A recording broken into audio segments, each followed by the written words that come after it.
కాలాన్ని విభజించిన దేవుడు, బైబిల్ని కూడా విభజించిన దేవుడు ఒకరోజు నీ జీవితంలో అడుగు పెట్టాడు. నీ జీవితం కూడా రెండు మొక్కలుగా మారిపోయింది, రెండు మొక్కలుగా విభజించబడింది. ఓల్డ్ టెస్టిమెంట్, న్యూ టెస్టిమెంట్ అన్నట్లుగా నీ జీవితం క్రీస్తు పూర్వం, క్రీస్తు శకంగా మార్చబడింది. మీరు చెప్పగలుగుతారు కదా, యేసయ్యకు మునుపు మీ జీవితం ఎలా ఉంది?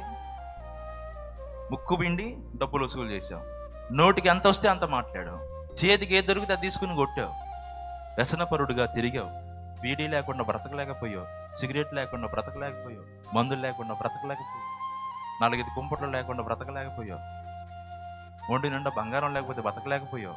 ఆ బంగారం కోసం నానా రకాల మోసాలు చేసావు, దగా చేసావు, కుట్రలు చేసావు, డబ్బు వెంట పరిగెత్తావు, జీవితానికి అర్థం లేకుండా బ్రతికావు, నీ కుటుంబానికి నీకు మనశ్శాంతి లేకుండా చేసుకున్నావు. అలాంటి నీ జీవితంలోకి యేసయ్య అడుగు పెట్టిన తర్వాత పాతవి గతించి సమస్తం క్రొత్తగా ప్రభు మార్చేశాడు. ఈరోజు సమాజం ఆశ్చర్యపోతుంది నిన్ను చూసి. ఇతను అతనేనా?